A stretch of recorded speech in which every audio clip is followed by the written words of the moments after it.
Everybody loves the Beatles. This is Robert Manni, host of Guys TV, and this week my special guest is award-winning author Susan Shumsky. We're going to talk about her new book about the Beatles' journey to India. It all starts right here, right now on Guys TV. You can also catch me on KCAA Radio here in Southern California and Guys Radio, my worldwide podcast. Guys TV, Guys Radio, thanks for your support.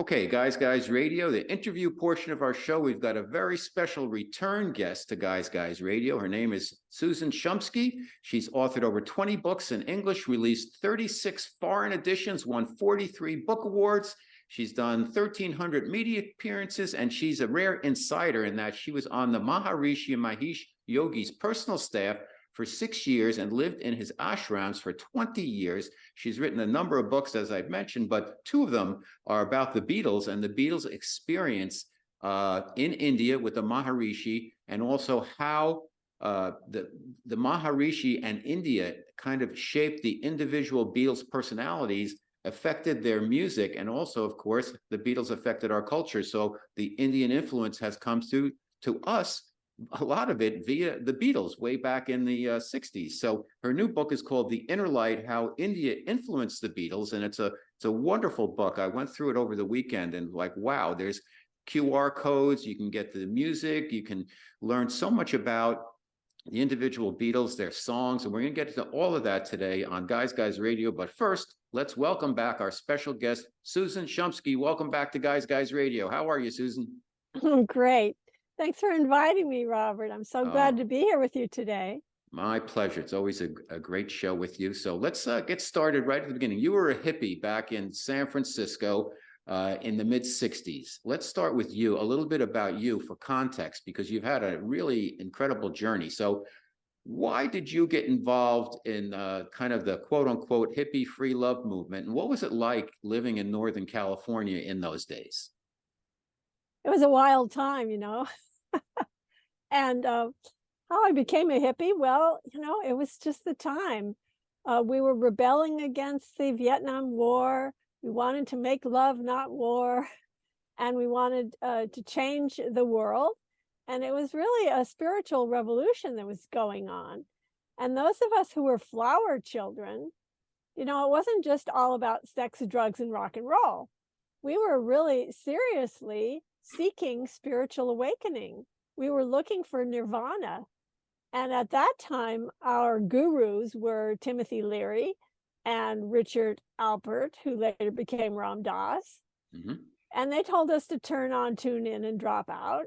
So that's what we were trying to do. And they claimed that we could reach nirvana through LSD. So we tried that. I tried it anyway. It didn't work too well. It didn't work out too well for me. But I still wanted to reach nirvana. So I was reading all of these books, you know, I was consuming the Buddha scriptures, an autobiography of a yogi by Paramahansa Yogananda. I was reading The Way of Zen and other works by Alan Watts. And Alan Watts said that you have to find a meditation guide if you want to reach nirvana. So, well, you didn't exactly go to the yellow pages back then and look for meditation guide in the or now or now for the yellow pages, right? Yeah. They've come and gone, but go ahead. I'm sorry. Yeah, exactly. So I still was looking for nirvana, and I asked a friend, well, how do I find this meditation guide? He said, have you ever tried to meditate on your own?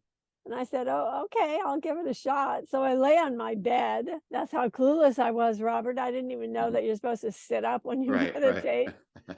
Lay in my bed and sort of asked for or prayed for a meditation. And immediately I was propelled into this ecstatic state. I could feel this cord or rush of energy rushing from the tips of my toes all the way up to the top of my head. And I felt like I was plugged into a cosmic electric socket, but in a most ecstatic way. And I figured, well, I guess this is meditation. I didn't know any better.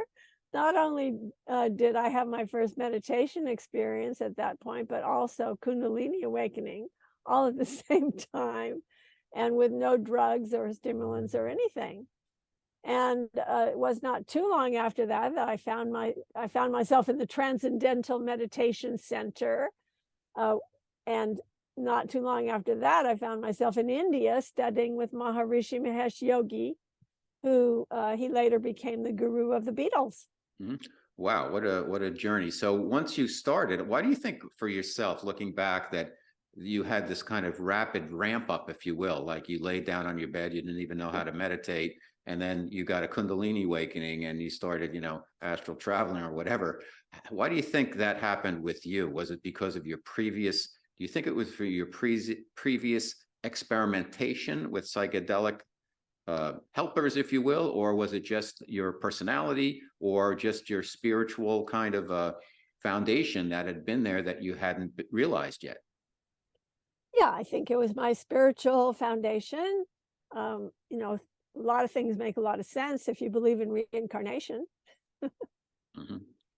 And So, so when you were in Northern California, did you follow the music scene there with the Grateful Dead and the Jefferson Airplane and some of the other bands, Captain Beefheart and whoever, I guess the Doors were LA, but were you into the music scene out there? absolutely, I certainly was. I found myself at the Fillmore Auditorium, the Avalon Ballroom, Winterland. I would often go to the concerts.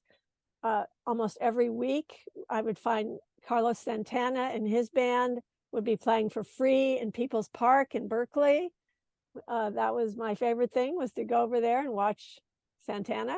Unbelievable. So yes, I was very much into it and saw all the above that you mentioned, and Cream and Janis Joplin and Who, and so many bands. Now, when do you think when Altamont, the 60s was this opening up and it opened up, sometimes when things happen, they go too far almost. And the whole hippie thing in the 60s seems to really get out there, and maybe it needed to crack things open. And then you had the end of the 60s, which some people say the concert at the Altamont Speedway with the Stones and the Grateful Dead and the tragedies that occurred there became kind of a marker to turn things, the page, into the 70s. And it was a different kind of vibe from that point. What is your take on that since you were out there? No, I was at Altamont. I was Wow. very close to the stage. I was right there when that Meredith was murdered. It was very scary, and it was like a feeling like you were in a mob, and that maybe you'd fall down and you would get trampled because you were in that enclosed, just claustrophobic. Everyone was pressing against each other, so it was a really really scary. It was a And and you had the Hell's Angels were the security force, and I've seen the movie about Altamont, and yes, you can see that the stage, there was like a dog runs across the stage, and the Stones, when they were playing, they were like right there. You could like right touch the there, stage, which you don't have exactly. that anymore. So they seem to be a little bit a little bit flustered by the whole situation, and then ultimately they look pretty scared when they it kind of got whisked off at the end after the murder. Do you think that It was a was marker scary. though for the change in the culture, or was it that's just some type of mythology that we look back and say, oh, this is what happened and that changed things, or was it that big of an event? You were there and Well, you were a quote unquote hippie. So what was your take on it? yeah, I mean, people do perceive it that way, but I don't know that it was that dramatic of a, this is the end of this and the beginning of that. Mhm. I think that the influence of the hippie movement and of the psychedelic revolution that changed the world has continued from way back in the mid 60s till today. Okay. So transcendental meditation. So you start meditating. What is your perspective on TM? To meditate, do you need a mantra? Do you need to study TM, or can you just kind of, as part of your spiritual unfoldment, learn how to meditate, and not necessarily a guided meditation, but just kind of like open yourself up? What's your thought on that? How important is it to follow TM and have a mantra, or Well, is it? I practiced TM for a couple decades, and it was very, very beneficial for me. I loved it. I had wonderful experiences with it. And then I learned another form of meditation that I happen to like better. So I started teaching that. But TM is a wonderful technique. It does use a mantra, but people can learn to meditate. There are many different paths of meditation, many different ways to meditate, even walking meditation. There's so many ways to meditate, and I think that people just need to find what's right for them, what works for them. I learned with Fritz Smith, I think his name is, the pyramid meditation. And it's a little bit of a guided meditation. And some people who I've had on the show who are experts in the area say, well, you know, if you're meditating, go through a guided meditation, which I do on my own every day. I've been doing it for years. And I don't follow necessarily the Fritz Smith plan precisely, but I follow something. And some people say, well, you shouldn't be following something because that's not meditating. What's your position on that? It So sounds in other like words, a guided meditation. If people say that, then they have a very narrow viewpoint, I believe. I think guided meditation is wonderful. I think it's the easiest way to meditate. I think that it's a wonderful way for people to get into meditation because I call it the do nothing program. Do nothing, nothing, and less than nothing. Just follow the instructions, and that will guide you into meditation. So guided meditation is wonderful. And I have several books. My books are behind me. You can see I have several books, Third Eye Meditation, Earth Energy Meditations, Instant Healing. So many of my books are books of guided meditations, affirmations, prayers, mantras. All of these are helpful for meditation, but guided meditation is just totally fantastic because, you know, step by step, it's like, duh, you don't have to do anything. You just follow the instructions step by step by step, and that guides you into meditation. Okay, my special guest, Susan Shumsky, and we're supposed to be talking about the Beatles. I'm sorry, I kind of led us off track there, but I want to lay some foundation, some context for our conversation. The new book is called The Inner Light, How India Influenced the Beatles, and it's your second book about the Beatles and their experience in India. So first, how did you get yourself then to India? And what was it like living in the ashram? Well, I was so impressed with the results that I was getting from transcendental meditation. It changed my life so dramatically that I immediately wanted to become a teacher. So I started applying for the teacher training courses, and I kept getting rejected time after time because they kept saying I was too young. And finally, in 1970, Maharishi allowed the younger students to go to India and to study with him. So I was on that course starting in January 1970. Now, you wrote another book, Maharishi and Me, which was it's similar in some ways, but this is more Beatles specific and song specific, as well as the cultural influence of India on the Beatles, as well as on our culture. What was your main inspiration for writing this second book, which is wonderful, by the way, about the Beatles, called The Inner Light, How India Influenced the Beatles? Well, the reason why I wrote the second book is because I had written the first book. And that book, not only did it tell my story of being with Maharishi and what it was like to live with a spiritual master from India, but it also went into the relationship between Maharishi and many celebrities, the Beatles and Deepak Chopra, Mike Love, the Beach Boys, Doug Henning, Andy Kaufman, and several other big celebrities that were really, really into TM at the time. And when I wrote about the Beatles in that book, it just wasn't enough. I wanted to tell the whole story. So I started getting into the whole story and doing more research. And my goodness, it was amazing what I was able to find about the Beatles and how India influenced not only their lives, but their music, the lyrics, the musicians, the musical instruments from India, and the Indian culture, and everything about India really influenced the Beatles. So let's get to the Beatles then. So you have four individuals who were this cohesive unit, and they had kind of a siege mentality, I guess, as you would, because everybody was kind of on the Beatles, and everything they did as a band was, you know, it was pandemonium, and it was just since the biggest thing since Elvis, and looking back, probably bigger. then they were individuals, and they're young guys in their 20s, and they started to look for their own identity. And it helped their music, and also ended up kind of splitting them apart because they were really four very different personalities. What was your sense as to, in a nutshell, and I know this is a big question, how did they get to India, and how did it really affect the Beatles as a band and also individually? Well, how they got to India is through Pattie Boyd originally. She was the one who learned Transcendental Meditation in London in early 1967. And when she explained how incredible it was for her and what the benefits were to her husband, George Harrison, he said, "Oh, well, I want my own mantra."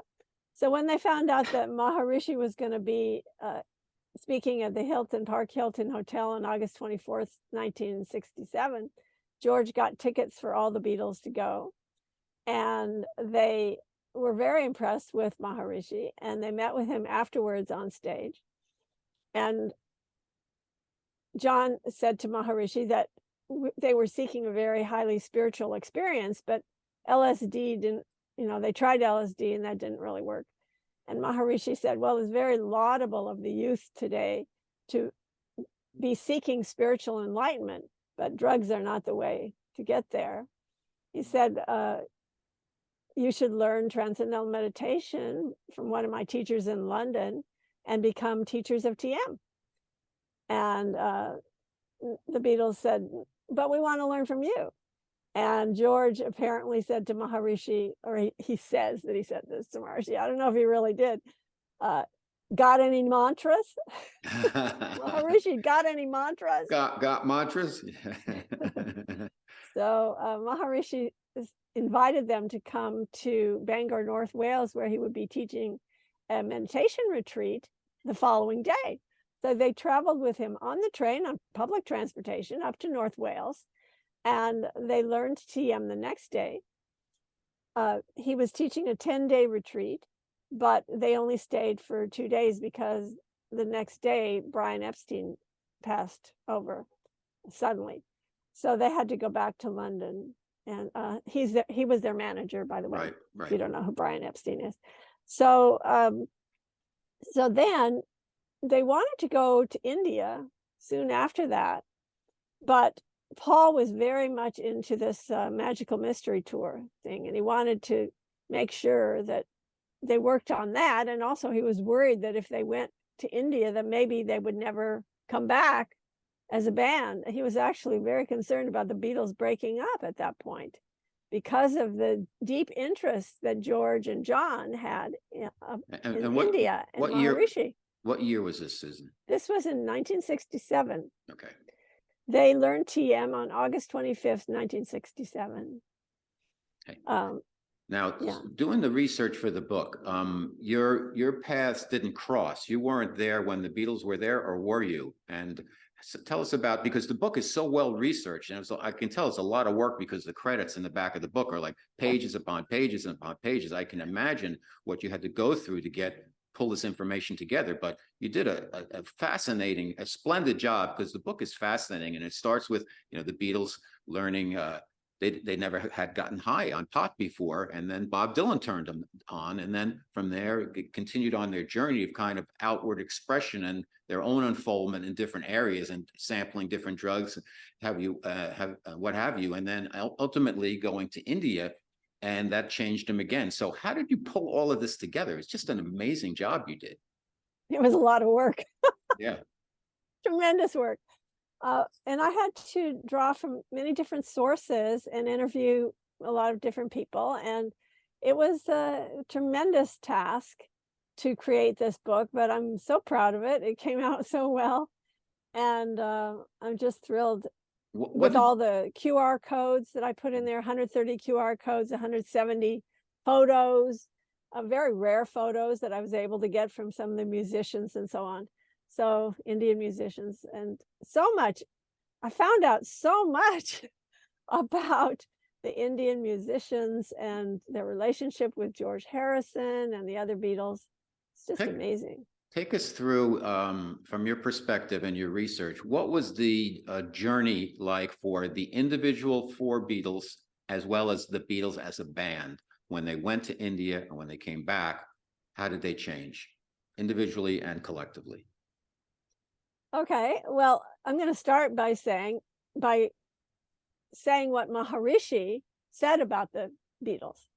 Um, According to one of Maharishi's disciples, who wrote in his diary Maharishi's impressions of the Beatles, Maharishi said that Ringo is always in meditation and goes by feeling and heart. But as for the other Beatles, too much brain is in the way. George is the most advanced, and this is his last life. But John has many more lifetimes to go, and he must not give in to his weakness for women, or it will ruin him. Maharishi also predicted that if the Beatles did not continue their meditation practice, that their band would break up. So the ones who are most dedicated to spiritual development, shall we say, at least on an intellectual level, were George and John. And Ringo sort of went along for the ride, but in his great innocence, you know, Maharishi considered him to always be in meditation. Paul was the business-minded one who wanted to get back, you know, to Apple. No pun intended, get back, right? Yeah, I guess you get back, right? To Apple to continue what they had to now deal with doing business when Brian Epstein had been taking care of everything for them. Right. So John, I think, saw Maharishi as kind of a father figure to replace Brian or something. And George was really there for the genuine spiritual development. And so, I don't know, after they left India, there was not so much cohesion as there was before. Ringo left after about a week. Paul left after about a month. And John and George were the ones who stayed on for a couple months. And they became actually the closer after this experience until, you know, John's passing and the band breaking up, and then John's passing. But very, very interesting. So let's get into some of the songs. Tell us about, why don't you pick them out? Because there's so many mentioned in the book, starting from like There's a Place all the way through Nowhere Man, Got to Get You Into My Life, Norwegian Wood, Sexy Sadie, Everybody's Got Something to Hide But Me and My Monkey. Talk to us about, pick a couple of songs out and tell us how the India trip influenced the Beatles in the creation of this music. Okay, so let's start with Across the Universe, which John wrote very soon after they learned Transcendental Meditation. It's a description of the meditation process, actually. It's beautiful. John says it's his best lyrics that he ever wrote. It's very beautiful, very poetic. It's my favorite Beatles song. And in that song, John writes, Jai Guru Deva Om. Okay, so what does that mean? Well, Jai Guru Dev means glory to the divine teacher, to the divine preceptor. And Maharishi, whenever he would meet or greet anyone, he would never say hello, goodbye, have a nice day. Instead, no pun intended. Hello, goodbye, right? That's instead, two. he would put his hands together in a prayer position that in India they call it pranam or namaskar, which means I bow to the God within you. So he would put his hands together and he would say, Jai Guru Dev. And he would say that like 100 times a day to everyone. Jai Guru Dev, Jai Guru Dev, Jai. And Guru Dev in that context was Maharishi's guru, Swami Brahmananda Saraswati. So he was always giving honor and hailing his guru. So John put that in the song, and then he stuck an Om afterwards, and Om is a sacred sound in India, which is supposedly that sound that underlies and gives rise to the entire universe. So that's the explanation, cool. Brief explanation about Across the Universe. Another interesting one would be Everyone's Got Something to Hide Except Me and My Monkey, which, people don't realize that that's one of the main songs that was influenced directly by Maharishi. And that song consists entirely of lyrics that are Maharishi's catchphrases. Maharishi, whenever he would want to meet someone, he would either say, "Come, come," or he'd say, "Come on, come on." So, come on. And then many, many times a day, probably 100 times a day, he would say, "It's such a joy." Whenever there was anything good that happened, "It's such a joy. It's such a joy." And then another catchphrase he always used to use was, "Take it easy, take it as it comes." No matter what the problem was that somebody would tell Maharishi their problem, he would always say, "Take it easy, take it as it comes." And especially when he was talking about the process of meditation, is to take it easy and take it as it comes. How about the reference then, everybody's got something to hide but me and my monkey? What's the connection there then? No idea, but there were a lot of monkeys in India. Okay, John claims got it, that song got was it. about him and Yoko. It really was not about Yoko at all. It was completely lyrics. How about And another one? by the way, John never admitted that that song was Maharishi's Okay, catchphrases. let's do another song. Okay, well, how about Revolution? You got it. So John wrote Revolution in India, and that song was about something called the Maharishi effect. So what is that? Well, it was the 1960s, actually, really mid-century, 20th century. There was this Cold War going on, and we were terrified that bombs were going to fall on our heads. And I was a child of the Cold War, and the Beatles were a child, really, even World War II. They were born beginning of World War II. So this idea of revolution, Maharishi always said that in order for the forest to be green, the trees must be green. In order for the world to be at peace, individuals must be at peace. So he kept saying that you could never have world peace through treaties, through changing institutions, changing constitution, anything like that. The only way to world peace was if individuals are at peace. And the only way for individuals to be at peace is for them to meditate. So he believed that world peace could be achieved by groups of people meditating, practicing meditation. So he proved that by sending hundreds of meditators to war-torn areas and crime-ridden areas to meditate together in large groups. And then he did statistical studies and found out that the war would subside, the crime rate would go down. And that was called the Maharishi effect. So that's what revolution was about. You want to change the institution, you better change your mind instead. Mm-hmm. Wow. Now, what actually then went down between the Beatles and the Maharishi? So they went there, they studied. Ringo left first, then Paul, John and George stayed, and then they had kind of a falling out with the Maharishi. What happened there? Yeah, there were a couple of things that happened. One of them had to do with a film deal gone south.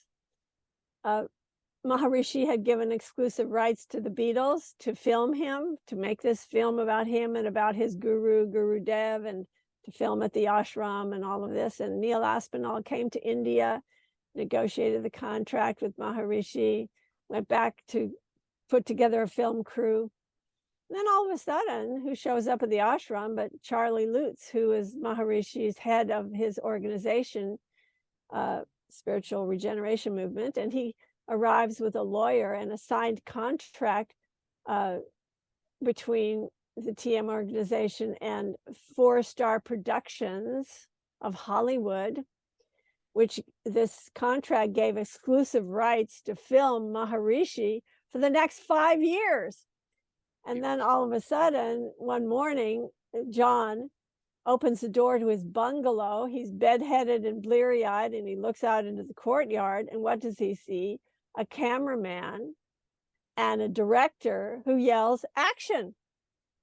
So so John and George got very angry, And they refused to leave their bungalow to go to the lecture hall where the lights and cameras were set up for filming for the 4-star production film. That Wow. was not the film, was not the Apple Corps, the Apple, which was the Beatles organization, was not And what was the that. explanation given to them? You know, it was very complicated. Wasn't as simple as I just gave that story. That was a short Okay. story. Okay. They were negotiating, they were talking to Maharishi late into the night. All these meetings were going on for days upon days about this whole thing. It was a mess.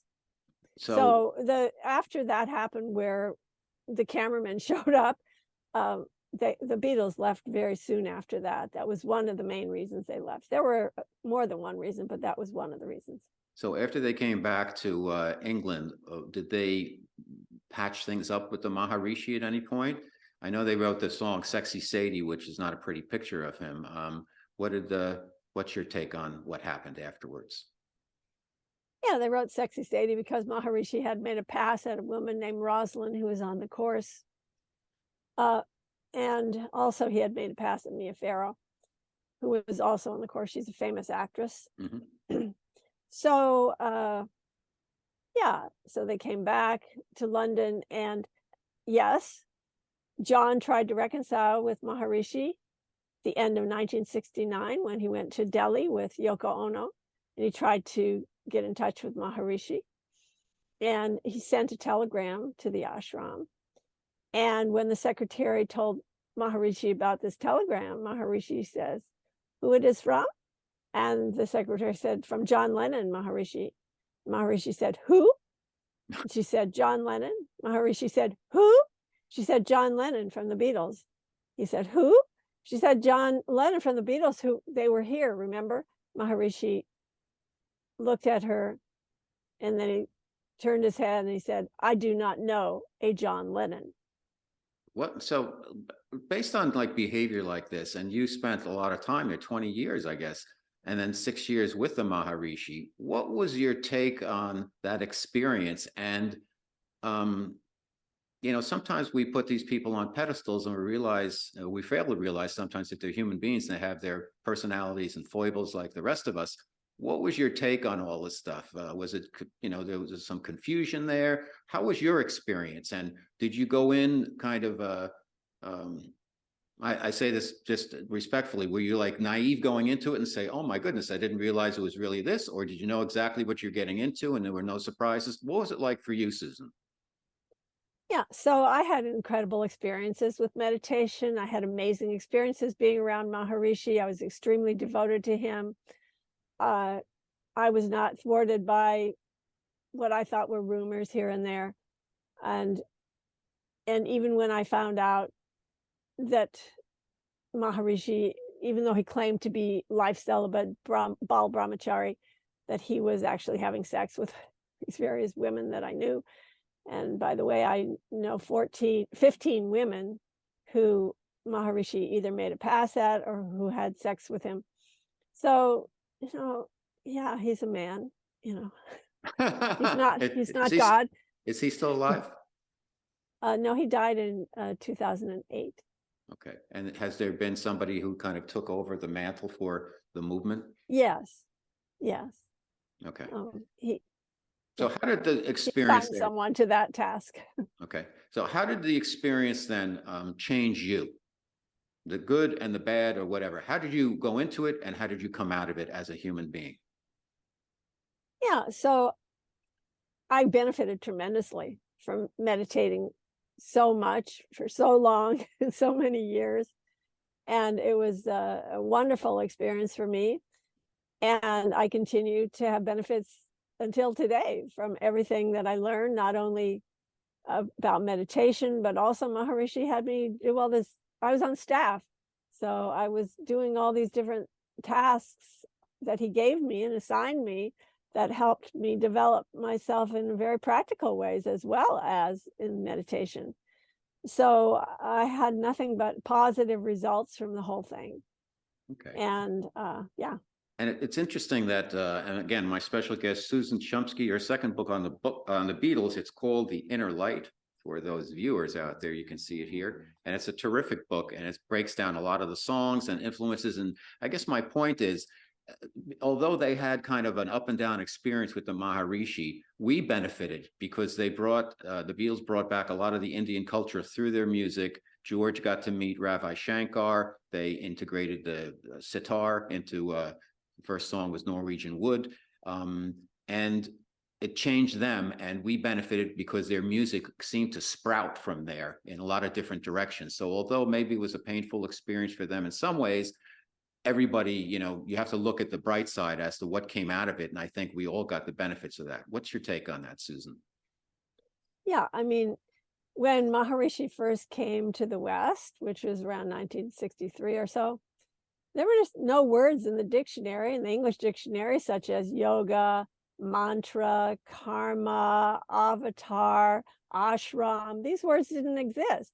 And now they are commonplace in our language. We have yoga studios on every corner.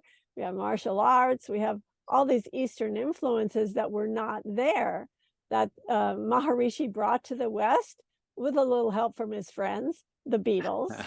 Hope you caught that That's one. three. That's three. So yeah, greatly influenced the West. And Now by the way, you had asked me if they tried to reconcile. Also, George tried to reconcile with Maharishi and kept trying to call him during the 1970s, and Maharishi would never speak with him. Why do you think, in your opinion? Finally, he did, though, meet with Maharishi in 1991, I think it was.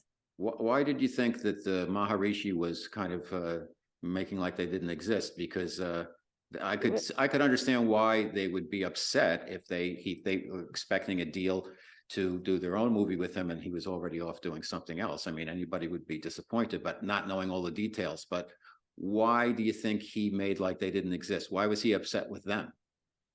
Because they walked out on him. That's why. Okay.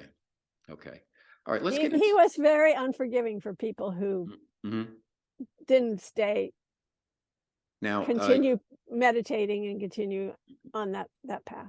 Now, yoga, you mentioned that, and it's interesting that there is a yoga studio in every corner, and yoga has changed a lot as it came to America, because we have it's a lot more physical now. You have the hot yoga, it's like a series of, it's like exercises in a lot of ways. My wife she teaches yoga teachers in hatha yoga, and it's really a very different practice. It's about breathing, and it's really, to me, from what I understand of it, it's more about what yoga originally wasn't intended for. But hey, things evolve. What's your take on yoga and what's happened to it? And what was Maharishi's influence on it? Yeah, so there are many forms of yoga. There's karma yoga, which is a path of service. There's bhakti yoga, which is a path of devotion. There's hatha yoga, which is a path of physical culture. There is Raja yoga, which is meditation. And so yoga, the word yoga, means to unite, to unify. It's the unification of individual spirit with universal spirit. It's not unification of the nose with the knee. It's not unification of the forehead with the floor. It's unification of the individual with God. So that's what yoga is. And, Maharishi had a tremendous effect of bringing yoga to the West. Not only the meditation practice, but also the physical aspect of it, practicing yoga asanas and pranayama, which he taught. He didn't just teach meditation. Interesting. So, yeah. Okay, let's talk about a couple more of the songs. Dear Prudence, Bungalow Bill, Fool on the Hill. Tell us about those.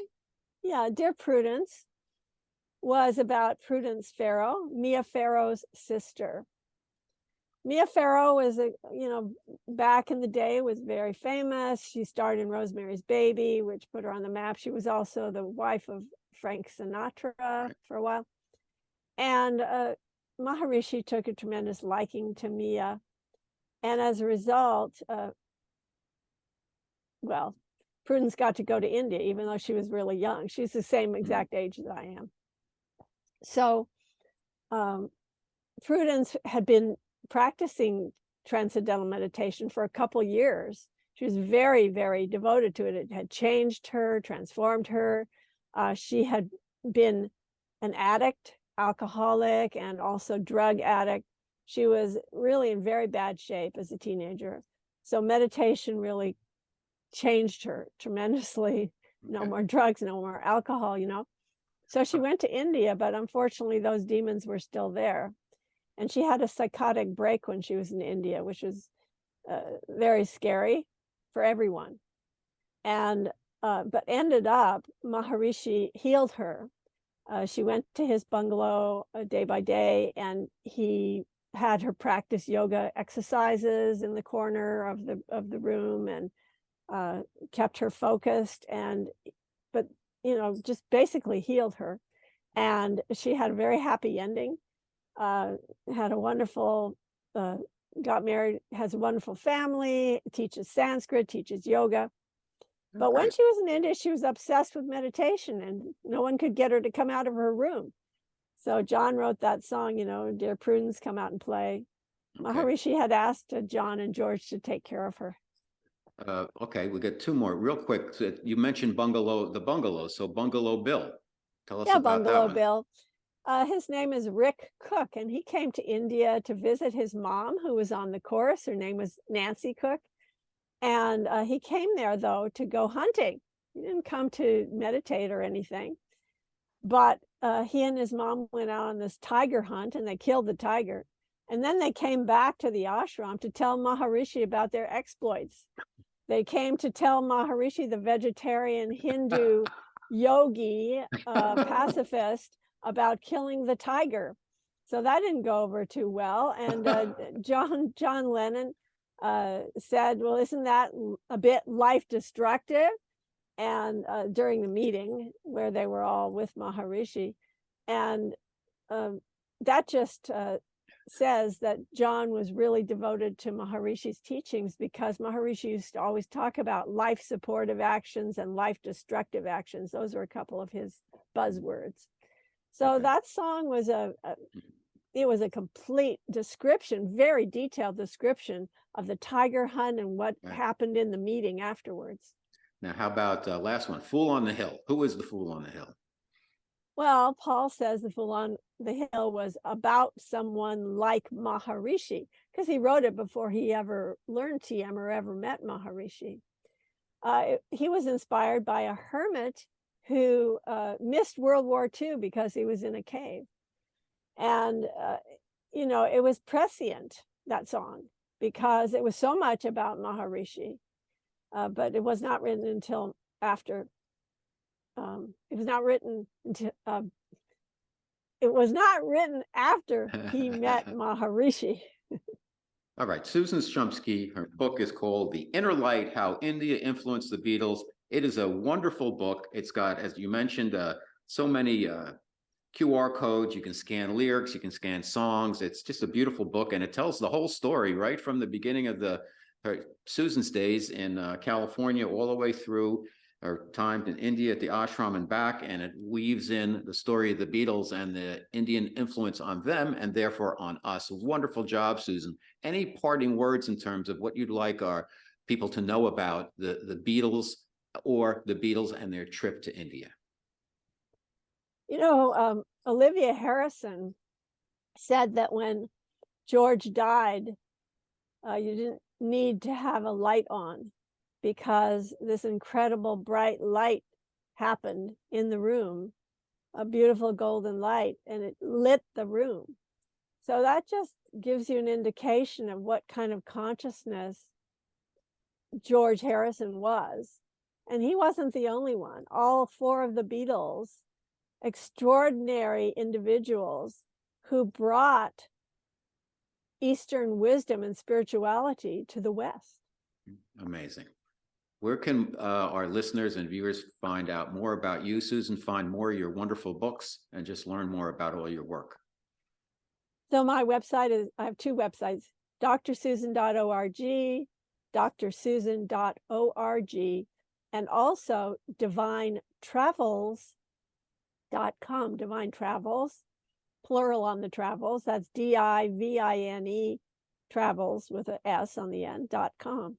Fantastic. Well, thanks for being back. Your third time on Guys Radio. I'm sure we'll do it again because you have so many books coming through you, and I really appreciate it, and I love your work. So thank you. And thank you. If you enjoy the guests and content I bring you each and every week to Guys Radio and Guys TV, please support us by subscribing to our channels. Thank you.